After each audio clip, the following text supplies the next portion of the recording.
核安会早起去立法院报告，因为核安会目前阁无正式的主委，立委是问代理主委张欣敢支持新核能，伊是强调讲核安会是负责安全的管制哦，毋是能源政策的主管机关。最近，行政院长倒用代表态对新核能的态度是非常开放。什么叫做新核能呢？核安会代理主委张欣伫立法院业务报告时阵，和立委问到，讲出定义。进步型的反应器，或者是所谓的小型模组化反应器，或者核融合，都是目前在发展中的核能技术。继续阁互问到是毋是支持新核能呢？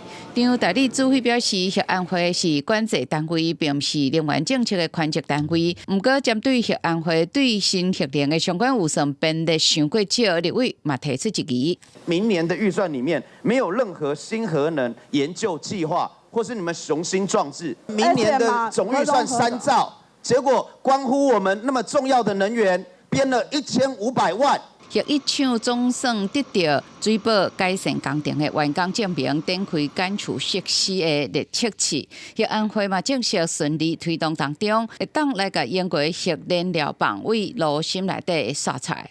热测试有2组要做，那目前第1组的这个运除已经完成了，所以也算是有一个好的开始嘛哦。核一室外减除设施总算有进度，但立委嘛烦恼核一、核二的室内设施的招标已经几6届流标。